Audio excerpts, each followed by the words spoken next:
time zones, my Sakonauts. I'm Sako Tumi, also known as the Witch of Tylwyth Teg, and today we are talking about the inner child and taking care of them and treating them in Self-Care, the Witch's Book of Self-Care by Aaron Murphy Hiscock.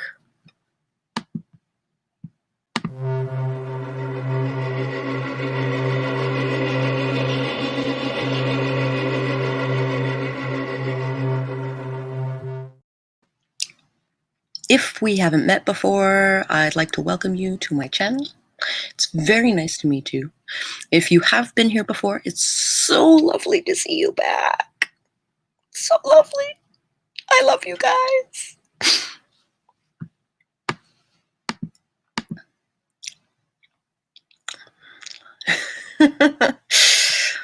Hi, Spence. Hi, Kristen. Ha ha ha. Hi, Al.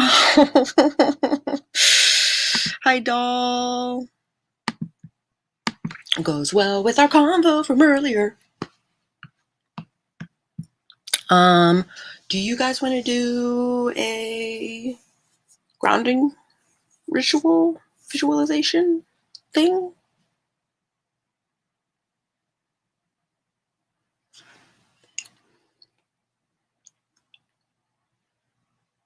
I basically do what's the word I'm looking for? Guided meditation. I do a guided meditation where you close your eyes and you visualize the stuff that I basically run you through. And it's supposed to get you raring to go for the day.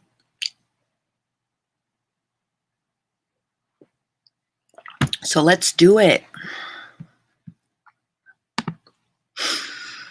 I'd like to start this morning with a grounding ritual to start your day. This starts near your domain, and if you've not created a domain, you might want to sign up for my newsletter, which offers a free guided meditation for making a domain, which is linked below in the description. Let me see if I'm set up right. Sit with your hands in your lap and close your eyes.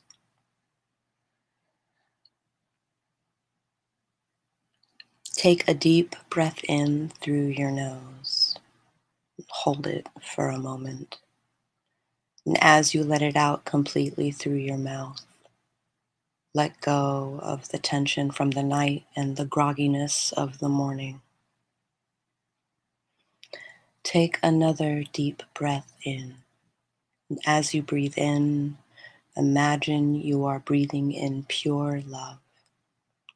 As you breathe out, imagine you are breathing out forgiveness. Take a third deep breath in, and as you do so, imagine a light coming in at the top of your head. It enters at the top of your head and spreads down over your face, neck, and shoulders.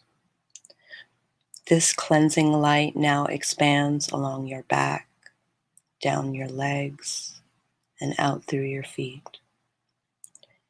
It is as if cleansing light is a constant flow of soothing energy entering from your head and passing out through the arches of your feet.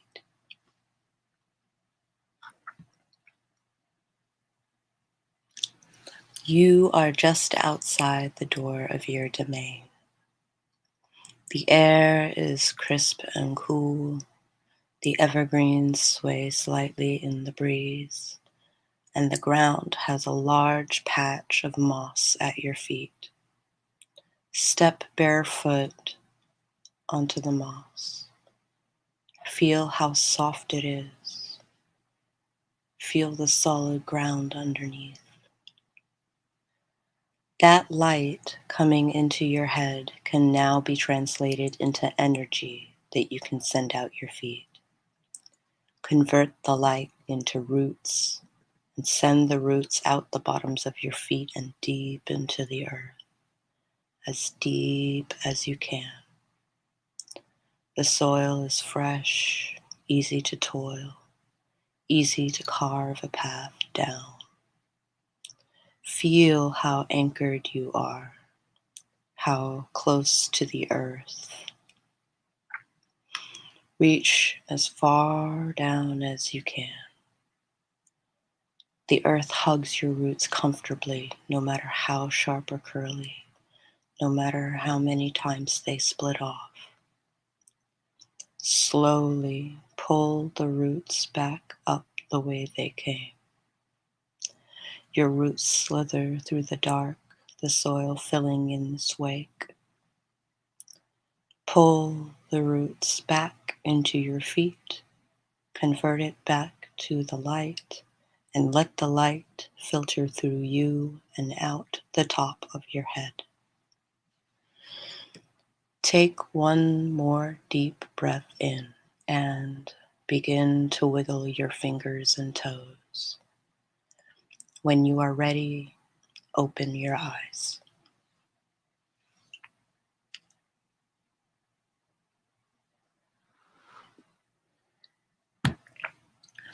Welcome. If you're just joining us, we just did our morning grounding ritual. If you are interested in more meditations like this one, but maybe a little bit more exploratory, you might want to look at subscribing to my Patreon, where I will be releasing 2 a month to help you on your supernatural and spiritual journey. Until then, you can join me for coffee in the mornings here on YouTube.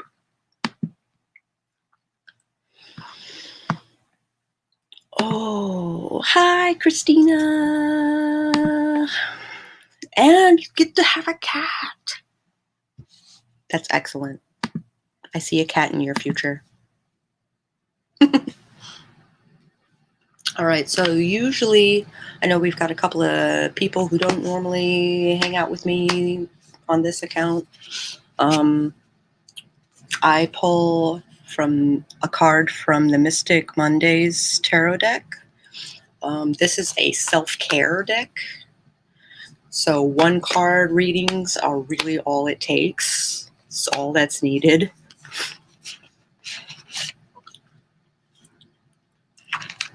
So we will find out what aspect of our lives we are going to take care of today.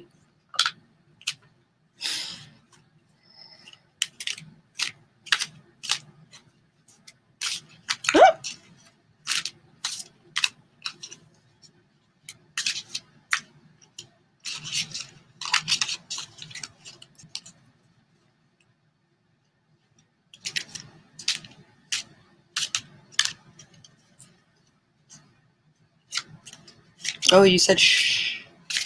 I didn't notice that. I'm sorry. Congratulations.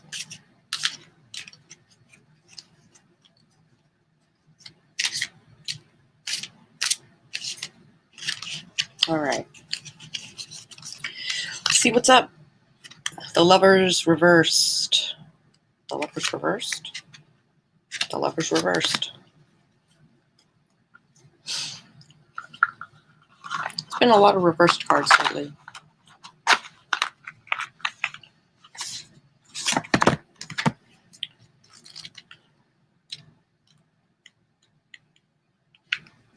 Number 6.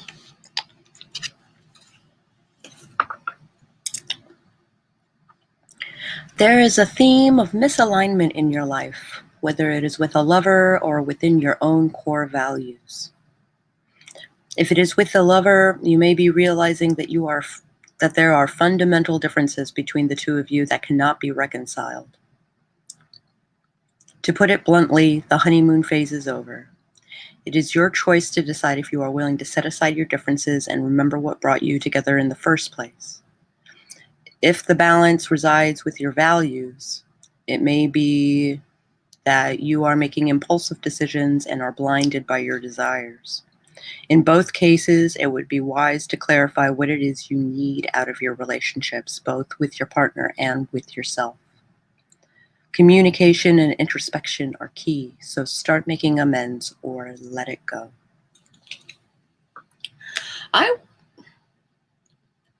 maybe there's a miscommunication. I feel so freaking called out.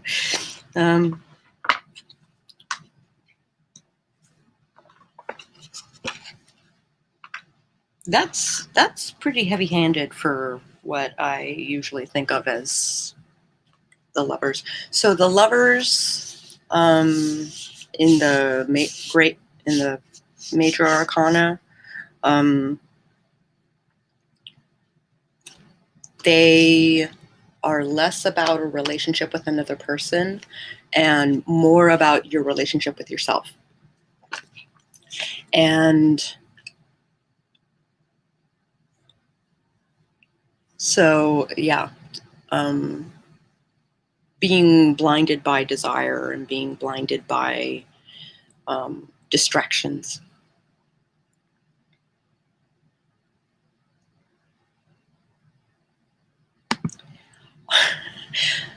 GI Funshine Bear is now on duty. There's nothing wrong with Garfield syndrome.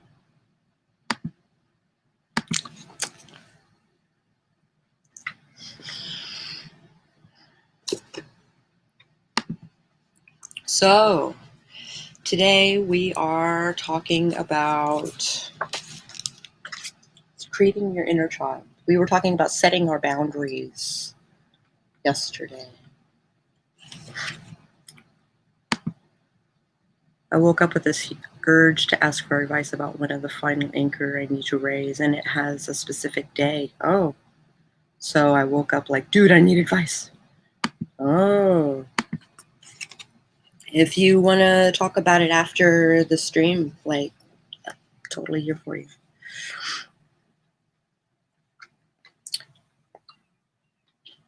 Treating your inner child. A term you may know is inner child, which describes the childlike aspect of an individual's identity, a semi-autonomous part of your character subordinate to the waking conscious mind. Carl Jung perceived it as the child archetype, a link to a person's past self, childhood experiences, and emotion, part of the foundation of an individual's adult developed self. Popular psychology associates potential, creativity, and expression with the inner child. Yeah, after the stream. Sounds good. As adults, sometimes we're drawn to toys or fun stuff that we certainly don't need on a practical level, but that we want anyhow. We often deny ourselves indulging in this sort of fun because money has more important places to go, or because we're grown up and we don't need stupid stuff like that, and yet we still wish. The inner child concept can help you explore the idea of self-care. For example, we are often very hard on ourselves, using negative self-talk or setting ridiculously high standards that we wouldn't apply to friends or children. If you catch yourself engaging in negative self-talk, this is ridiculous, I'm so stupid, I'll never get this right. Pause and ask yourself if you would say that to a child, or allow a child to say it without offering him or her emotional support. Self-care is nurturing yourself on a daily basis. If you think of the simple wants and needs of a child, perhaps doing so can give you a different perception of the kind of self-care you need.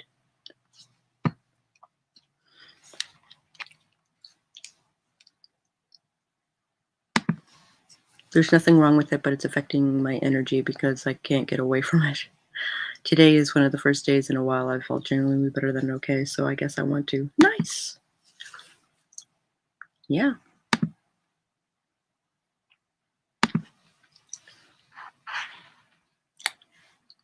Many sorts of little things can delight a child.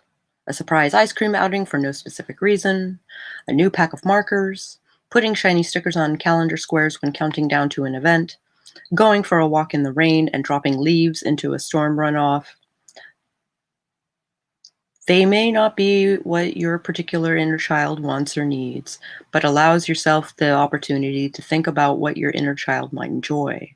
And remember to always parent your inner child with love and respect. I just bought the Super Mario All-Stars on the Switch so I can play Mario 64 again because my childhood! I played it last night and it was the perfect mood lifter. Nice. Nice. Hi, Sage! Yay, Sage! Yay, Sage! Also, nice work on your Discord upgrades today. Kick ass. Take names.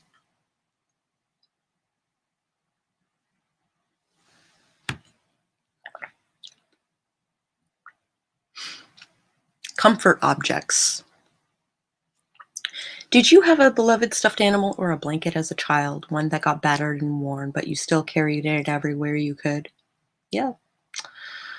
Comfort objects like this can help you transition from known situations to unknown ones by giving you a sense of continuity and of being cared for.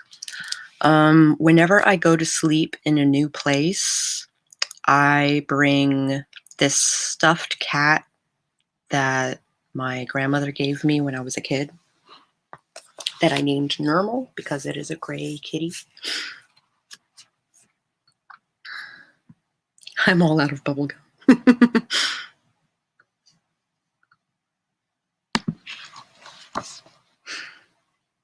As adults, we sometimes intentionally deprive ourselves of comfort in an odd attempt to prove that we don't need it. Using childhood comfort objects can signal nurturing to your inner child. As an adult, there's nothing wrong with having a special object like a doll or stuffed animal that makes you feel happy or comforted when you see it. Don't go overboard. Do you really have room for an entire set of collectibles or a line of action figures? Yeah. But if there's something you want that would bring you comfort, this is the opportunity to indulge. Bonus points if you can snuggle it during self-care breaks or place it where you can see it often so it will make you smile. I have...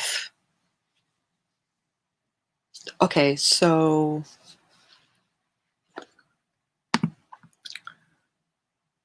Oh, hold on. Normal! I got one of my favorite plushies as a teen and another one as an adult. Nice. My bear, Stuffy, lives in my corner cabinet beneath the pictures of my grandmas. Oh. I have a unicorn plush. His name is Squish. I have Squish the dragon. And he squeaks. I found out, like, after I got him, that he squeaks. All my childhood stuff were forcibly passed down, donated, and discarded. I don't want to talk about it. Religious virtue signaling, help the poor children. Oh. I have stuffed animals and kid art supplies. Squish has been on stream with me. Yes. Yes, he has.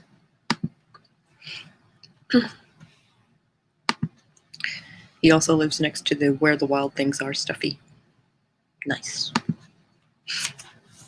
Nicole has a Vincent van Gogh where the ear pops off in her reading nook.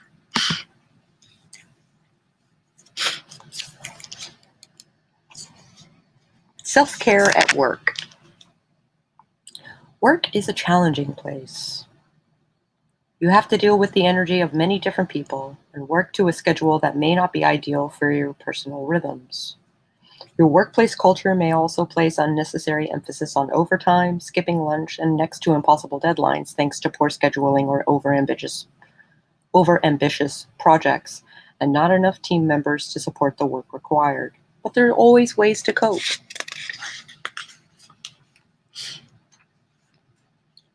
Review the casting a circle exercise in Chapter 1. Use this exercise as a personal shield to keep away negative energy at arm's length. For more techniques to defend your personal energy in a workplace, see my book, Protection Spells. Cool. I didn't know you had a Protection Spells book.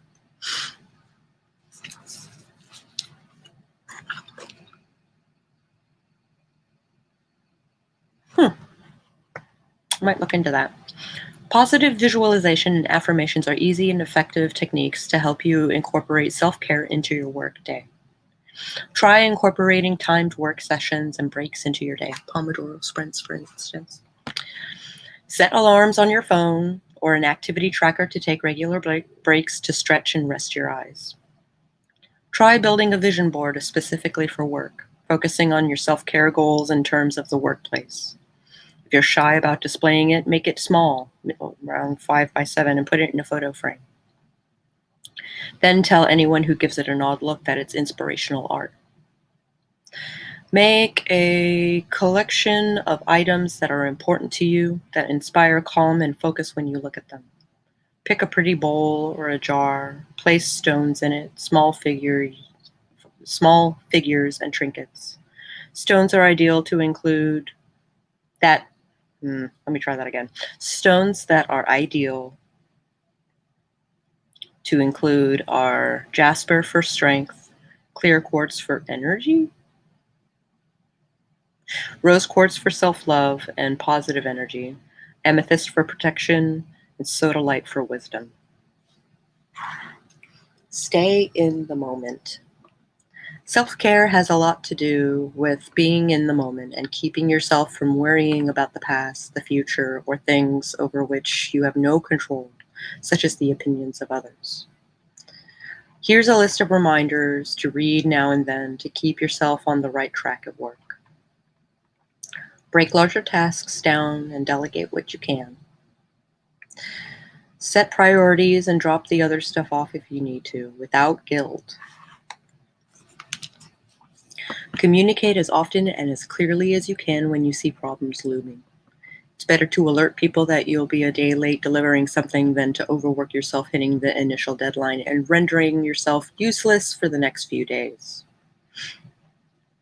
Set boundaries and stick to them.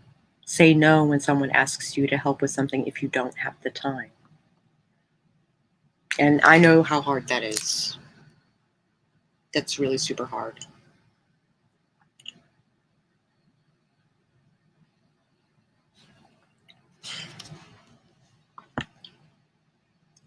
Be organized. Disorder not only creates chaotic energy, it makes it harder to keep track of your priorities and the material you need to meet your goals.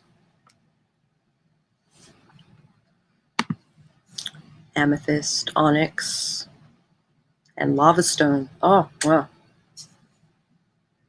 Protection is needed over here. Yeah. I keep an Icelandic lava stone for hedge writing. Goes in my divination and hedge writing kit.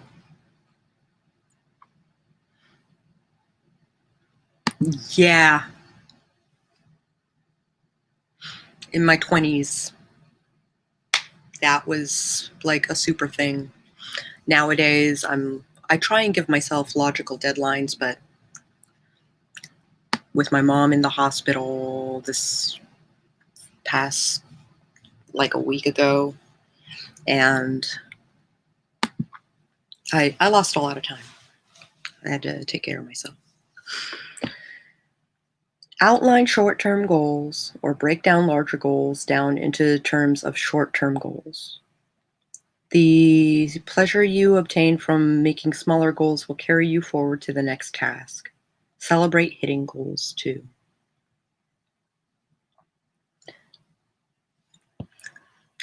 Age is not an indicator that you should know better. Not the case. I came to a point where I had like 6 events planned for a day, and I felt overwhelmed and was on the verge of a mental breakdown, and I basically canceled on everybody and said, I'm taking care of myself. And I've been taking care of myself ever since. And I think I was like 31, 29, something like that. It took me like getting overloaded to be like, nope. I am noping right out of this. remember that things don't need to be perfect. They just need to be good enough. And that is also something that I used to struggle with. It's one of the reasons why this book, this comic book that I've been working on, has been so simple. Is because it doesn't have to be perfect. It just has to be done. If I really hate it, then I can go back and I can do it again. But honestly, like, the odds of me doing that are so slim to none that honestly, just do it. Just do it. And you have a fear of fear missing out.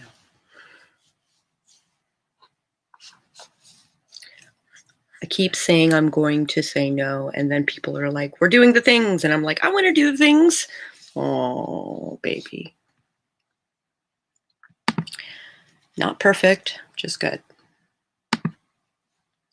He came to me with a Lego and a sticker. Can you put it on here for me perfectly, mommy? Oh, I looked at him and said, no, it's more important that you do it and that it's perfect. Oh. I'm struggling with that aspect right now. I'm working on it because I'm aware.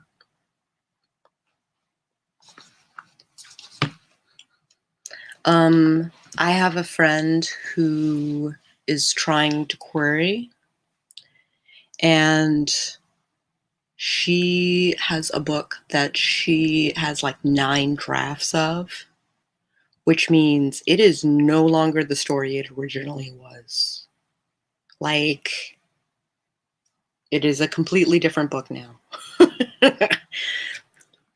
Because she wanted perfection, and perfection never came.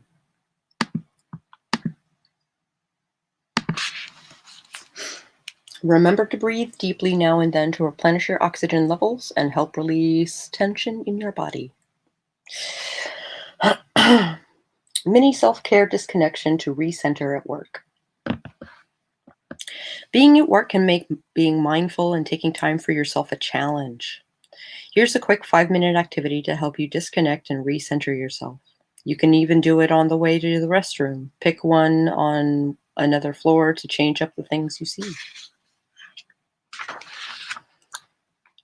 Either at lunchtime or on a break, go for a short walk.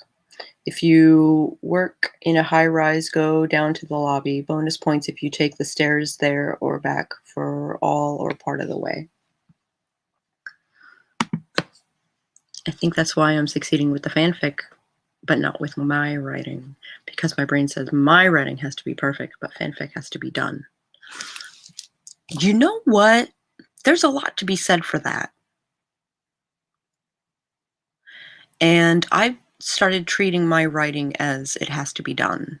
And then, like, I post my first drafts. I don't edit. I don't do a second pass. I write it. I record a video, audio of it, make the video, and that's that. Like, it doesn't have to be perfect. It just has to be done. This satisfaction with the whole Lego project when it was done was so wholesome. It was a rocket ship, and he flew it around the house screaming his joy. Oh my God, my heart!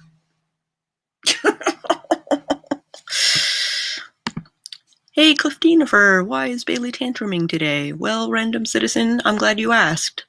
I expressed that she cannot eat mommy's toothpaste. Then boom, meltdown. My latest flash fiction has not been edited. I just wrote that thing. Yeah. Right? And honestly, like, the daily challenges, right? Like the Inktober and NaNoWriMo and all of that stuff. The concentration is on getting it done. It does not have to be perfect. Concentrate on just getting it done. And then you can go back and see if it sucks. But just like, bleh. Oh, Minnie Spence, that's so sweet. Pizza demon. I just need to figure out how to make that switch over in my brain. It's taking me a long time. It's taken me a long time. I've been trying to change my language about perfectionism and my writing.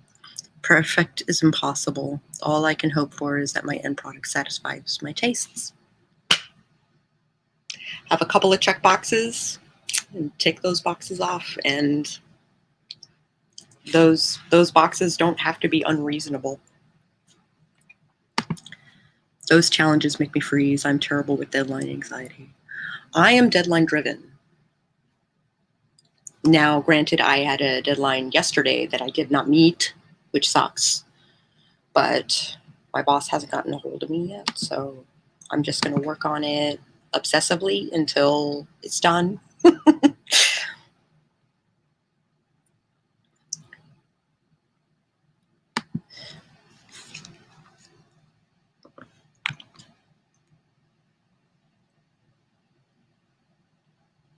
As you walk, notice your breathing. Observe your inhalation and exhalation without judgment. Look at the things around you. Notice the colors, the textures, the quality of light. Return to your workspace. Sit down and close your eyes. Take 3 deep, slow breaths. As you exhale each time, allow yourself to release any tension that your body is carrying. And return to work. You've just changed your mental and physical space for 5 minutes. Even if that brief mental break, paired with the physical movement and being mindful, can help you reset your mind. Yep. I've done 2 different 100-day projects, and it's a trip, right? It changed the way that I draw. It changed the way that I think about my art. My concepts are always strong, but sometimes my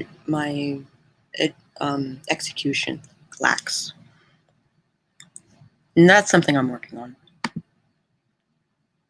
I'm shifting mindset to writing is my job, and I need to keep tweaking my workspace.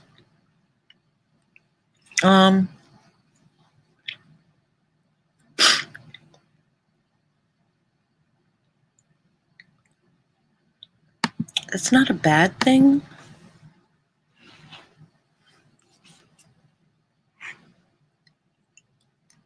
No, I have no coffee.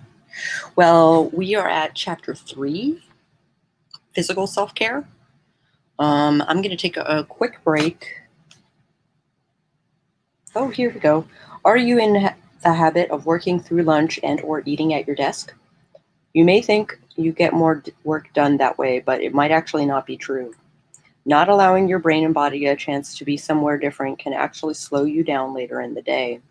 Sometimes the adage, a change is as good as a rest, has meaning. Stepping away from your desk allows you to get out of your regular environment, which can help reset your mind. Eating in a different place allows you to appreciate your food more. It's hard to be mindful when your focus is on work. You deserve time away from your desk.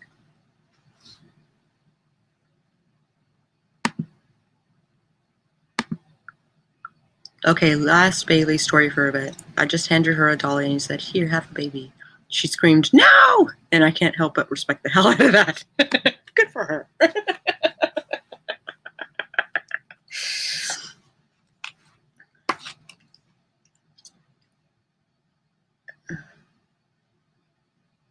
I have like a angry taste bud on the side of my tongue. Physical health is an important element of self-care. Respect your body by nourishing it, caring for it, and celebrating it. Your body is the vehicle that houses your spirit and deserves honor for that. A healthy relationship with your body strengthens and supports the self-care work you do to keep your mind and spirit healthy. Self-esteem, self-love, and well-being are all intertwined.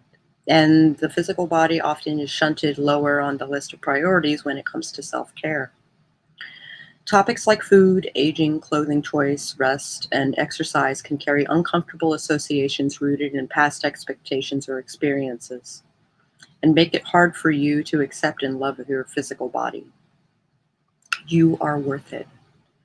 The physical body is an important part of you and your self-care regime. This chapter explores ways to approach caring for the physical body.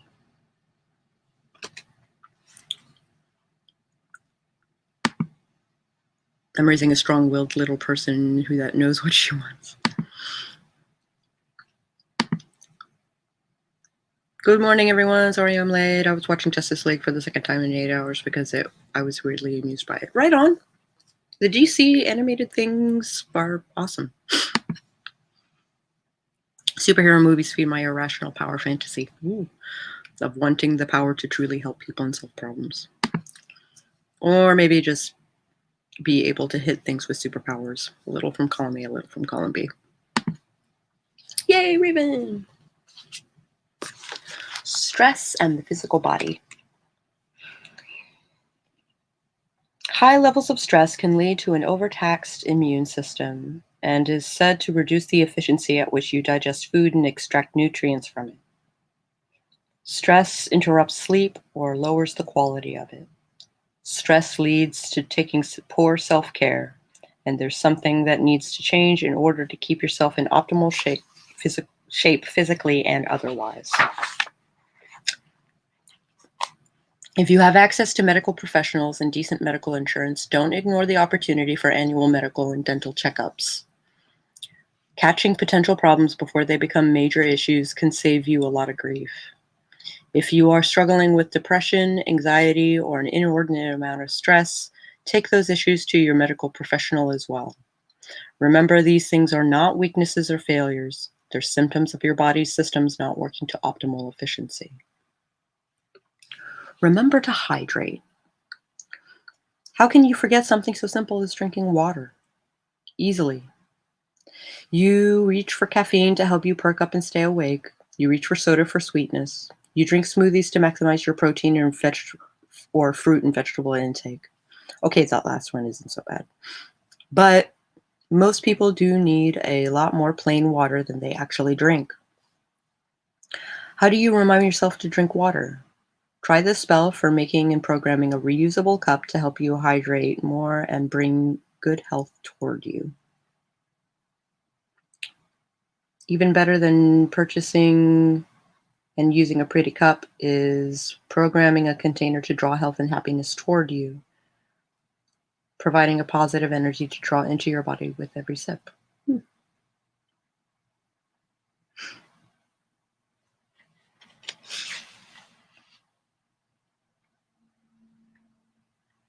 Oh, as a cleansing thing. If you are into invocations, sure.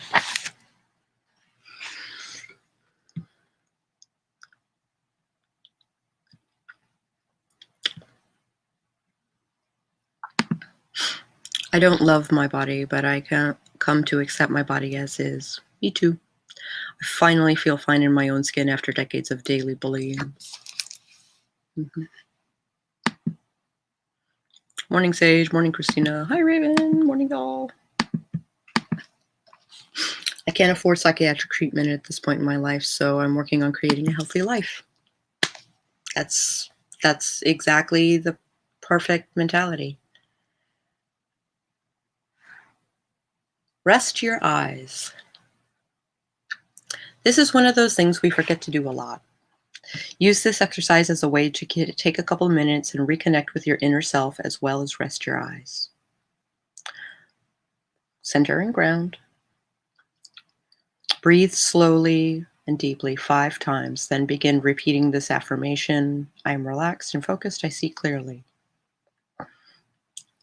Continue breathing and repeating the affirmation for 2 to 3 minutes. Open your eyes, flex your hands and feet, then stretch your arms and legs. Roll your neck gently. Return to work.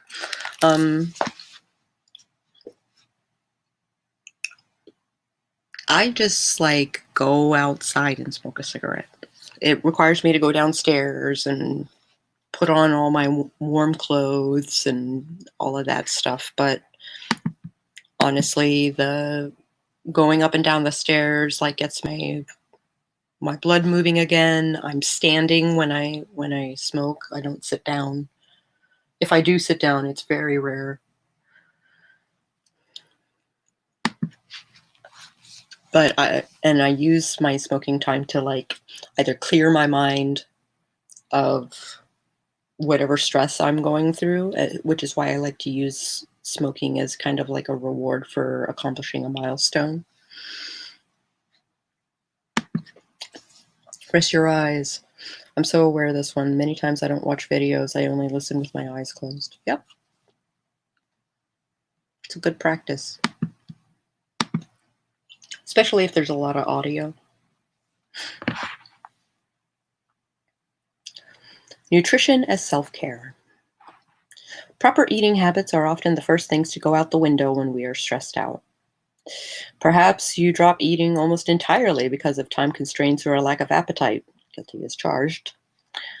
Or maybe your food intake gets shunted lower on your list of priorities, shoehorned in between other things on your to-do list, and you eat what is easy instead of what is optimal for your best care.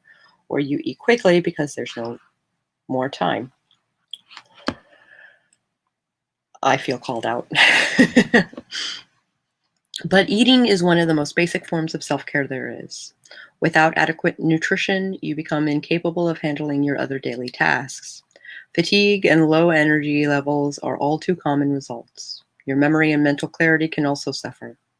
Essentially, you undermine your basic functioning. This isn't even about eating the right kinds of food. This is about covering your body's basic needs to function.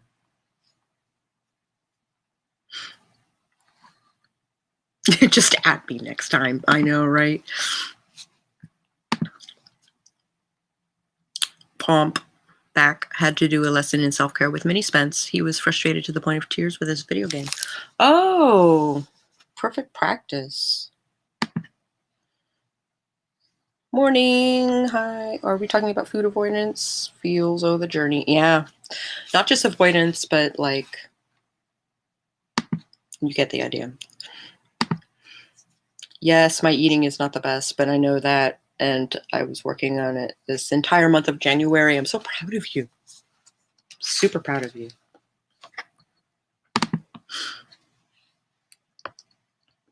Food also impacts mood. Oh my God, yesterday, for real. My mood was like so poor by the time we finished the stream, and I went and I ate a quick something, and I felt so much better. Mood is regulated by hormone production, which takes a hit when you short yourself on food that has adequate nutritional value. Listen to your body's needs in regard to food. Ever been hungry because you didn't provide your body with enough fuel? Or been lethargic and unable to focus because you've eaten a meal that was too big? Food can be tricky.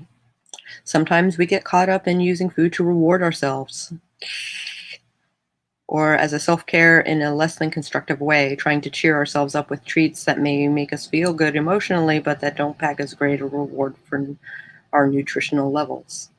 And sometimes when you feel like most of your life is out of control, eating food becomes something that you can control. Remember, an extravagant food-based treat once in a while can be indulgent, but indulge too often and it's no longer a treat.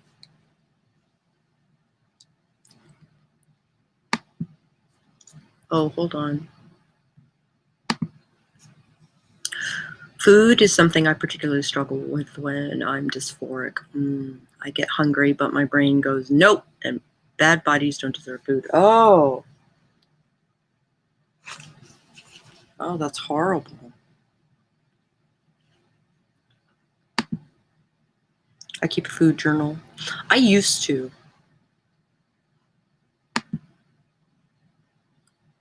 But then my life revolves around food and I hate it. I don't like my life revolving around food. My body is happier, but my mind is like, this sucks. I don't avoid food. I'm just too lazy to make food. Yep. and until I'm positively starving, and by then I'm struggling to function and often run out to get food rather than taking the time to make it. High five. Dude, just at me next time. How this is calling me out on the food reward thing. I used to be really bad about rewarding myself with food, with sleep, with bathing. And I am at the point in my life where that is not allowed. Self-care is part of the schedule. It is not a reward.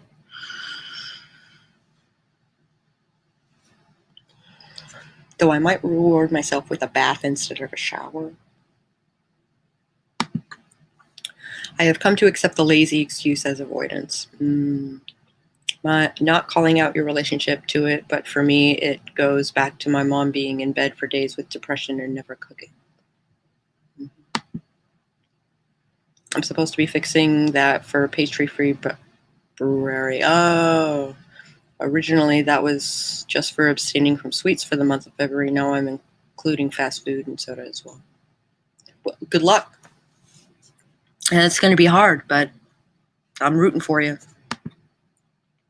Struggling with ED for the majority of my life has made this part a real pain for me. I went from one side of the spectrum to the other in a matter of 2 years because I had a baby and had to eat. Yeah. And now I eat recklessly. I know those feel. I stopped tracking food, got too overwhelming, and defeated the purpose. Amen. I'm poor. I eat where there is food. Pandemic, Yeah. And now I eat recklessly. Yeah. Yep. I'm poor too, but hoard food due to eating disorder and past abuse. Pandemic made that worse. Went from 110 to 100 pounds last year. I went the opposite direction. I gained like 50 pounds almost overnight, right after I started my gauntlet with medication. The Prozac was the worst. I just totally laid on the pounds. I would be happiest at 120.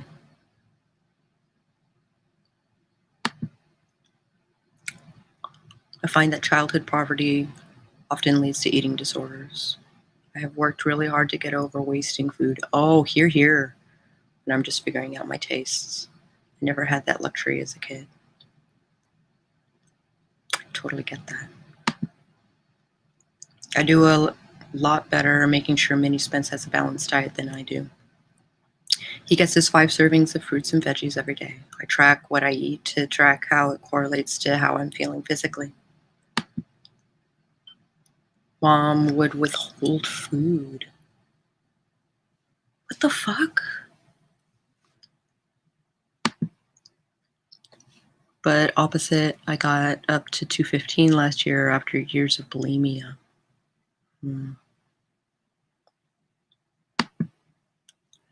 Prozac, it works for some people.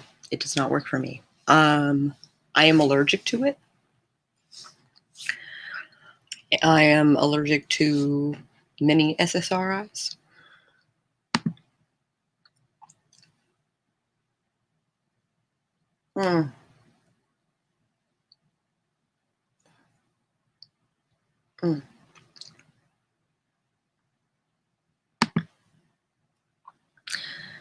I'm a lazy person in general. I have a lot of executive dysfunction, struggling to do things even when I've already determined in my head that they need to be done. Yeah. She was in charge of what I ate and would withhold it or blender it. I was under 100 pounds when I moved, from what I remember. Jesus. That was at 15. I'm generally pretty good about having decent food around the house because of Mr. Sage. Actually, cooking and eating is a different story. Most meds have made everything worse, so I have to find hacks. Yeah. Totally get that.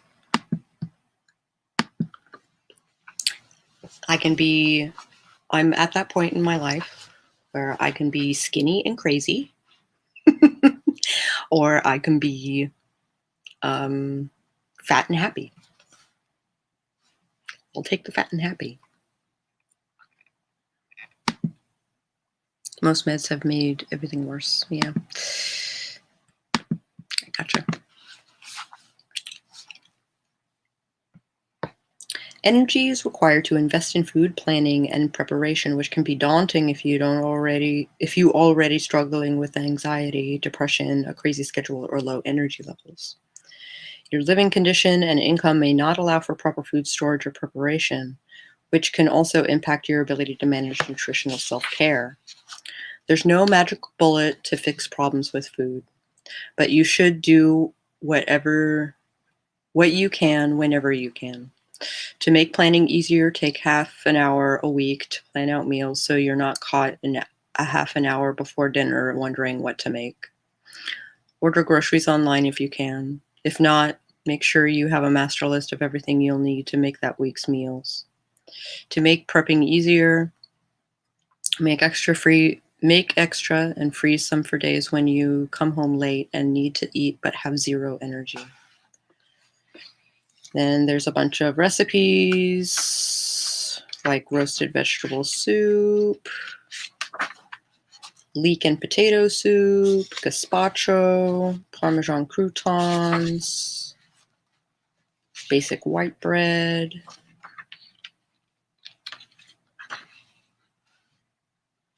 herb rolls, pot roast, macaroni and cheese baked, rosemary potatoes, tea.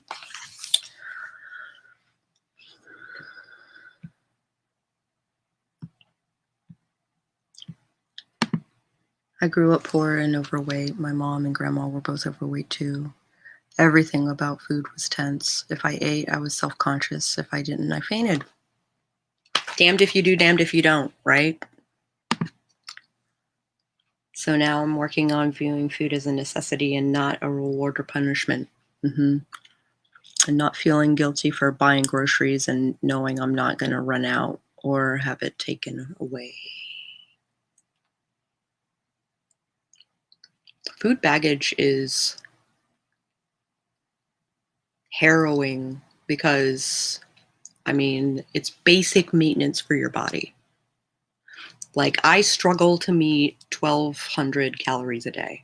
That I need 1,200 for my height and weight.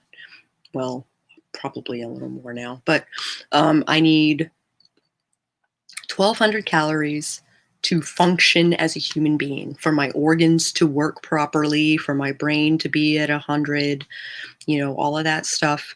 Like, I need 1,200 calories, and I struggle to meet that quota.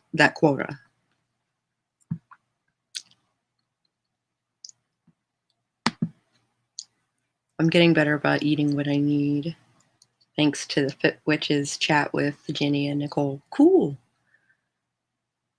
Education and some discipline is paramount. I'm also seeking therapy to understand from where all of this stems. Nice. As much as medication can be super helpful in maintaining a healthy mentality, it can be a lethal blow to self-image. Rhoda had a friend who took anti-seizure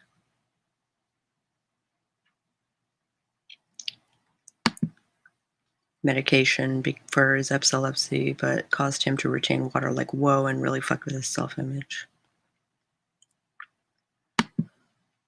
Prep and freeze is the way, especially stuff that you just have to boil some pasta or rice to accompany it. People buying grocery stores didn't fucking help.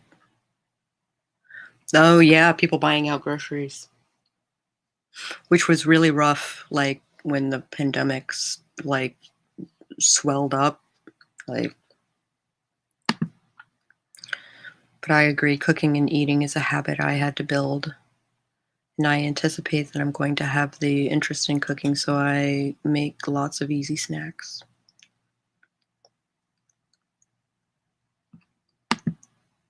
A lot of the time, cooking takes so much out of me, I cannot eat after. Amen. If it takes more than 20 minutes for me to make something, I usually don't want it by the time I am finished. It is better for my husband, who enjoys cooking, to make whatever it is he's going to make and just be like, we're having burgers tonight. And I'm like, that is awesome. We will have burgers. He is a much better cook than I am as well. That, and he enjoys doing it, and I do not. Going to have lapses in wanting to eat. Oh yeah, I follow. When I was 12, I had a great discussion with a nutritionist. She had me keep a food journal for a month. When we came back, she picked out a random weekend, and she and Mom were both like,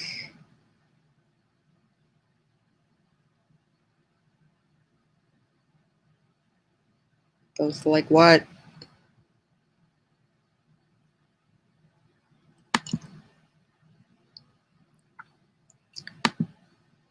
Speaking of self-care, time to shower. I need to do that myself today.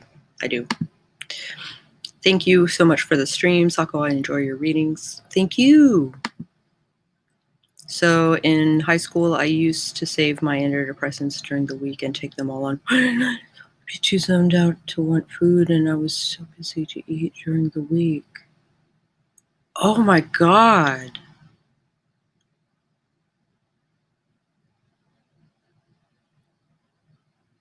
Holy shit. Yeah, I know those feels. Spoken out with several doctors, general practitioners, psychiatrists alike, and none of them has said that sounds like ED. That is ED.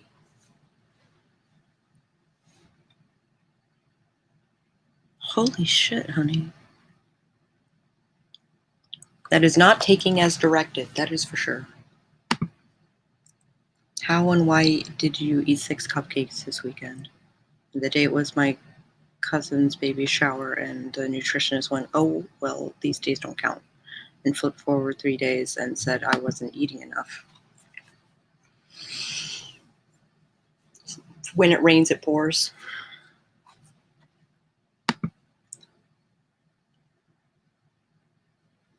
Instant Pot helps because a lot of soups and such that are pretty basic to make last me a few days. That's cool. I've got some chicken noodle soup in the fridge that I'm probably going to eat. It's only in the last 3 years that I've realized how unhealthy my relationship with food and my body image is.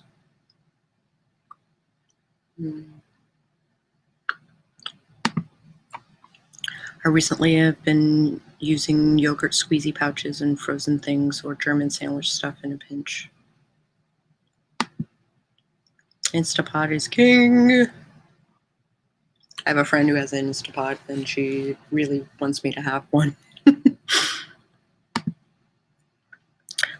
And we might invest in one, but because I don't fit in the classification of anorexic or bulimic, the doctors just say, welp.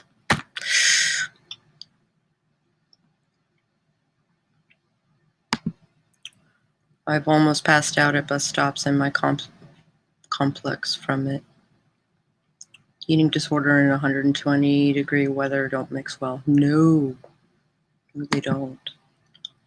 All my food baggage is from childhood, especially being forced to eat texturally repellent or really old food. Definitely messed me up. My mom would scream at me to eat gross shit because that was it.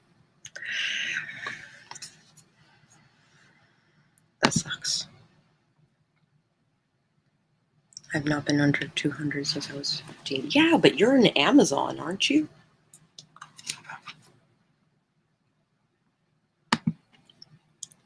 That's it. I'm hopping a plane to South Africa to smack some doctors in the shins. I think basic food avoidance is misunderstood and underdiagnosed, and hey, lots of stuff is undiagnosed among the poor. Keep smoothies on hand now. Simple and gets something in me. I might make myself a smoothie or order something from Tropical Smoothie, because at least with Tropical Smoothie they can put like vitamin things in the smoothie, and I could use some B12. Oh no, don't come here, Cliftina, for we're full of second strain and crime. We have the second strain here in South Carolina. We have the second strain here in North Virginia. I'm not in Amazon, I'm only 5'9". Oh. I'm reading a book about childhood emotional neglect and finished off last night with the food baggage section. Oh, wow. That's an Amazon in my book, yeah. I used to be a fainter because of my undereating, so that encouraged me to work on my diet more because it was starting to happen more often. I'm 5'2". Anyone over 5'5" is a giant to me. Ditto. I'm 5'0". I'm 5 even. So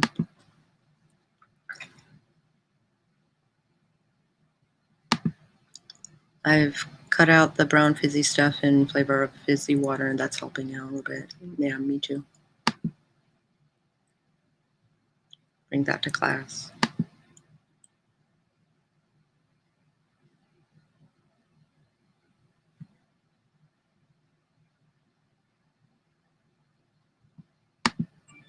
It didn't help me. What didn't help you? The smoothies? I just stopped caring. Oh, honey.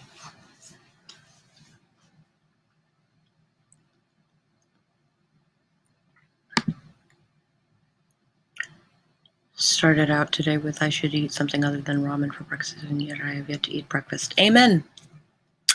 I have yet to eat breakfast. Improvised mac and cheese casserole or butter on saltine crackers. Ugh. Oh my god.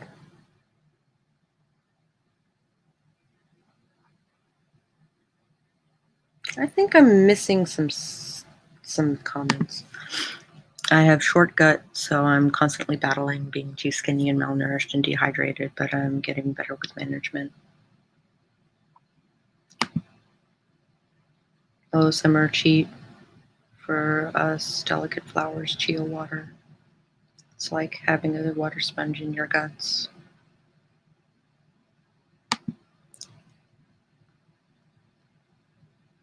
So I suspect my eating habits are influenced by the availability of foods I actually like that I didn't have access to as a child.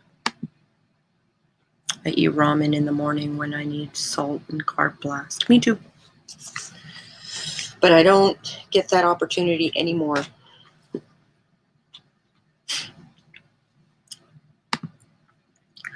Croissant crispy says the bomb, so rich but so good.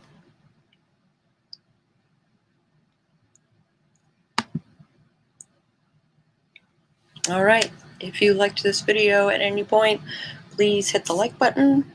If you would like to see what we do for the rest of this book, tomorrow at some point, I think, we will be talking about tea, witchy teas, and the benefits thereof.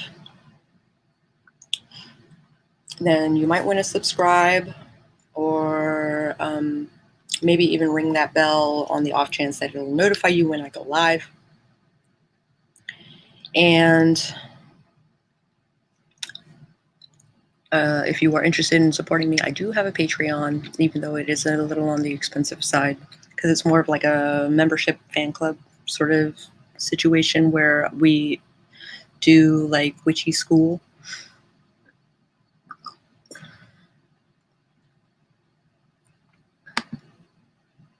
Getting started eating in the morning is a freaking hurdle for me. Me too. So I eat ramen because it's slow effort and it isn't sweet, but ramen is one of the highly criticized foods. It also depends on the kind of ramen you're eating. Good talk. Have a nice day. Bottled water. I feel your own problematic stuff. I support you in doing what works. Talk to you all later. See you guys later. I'll be working after lunch.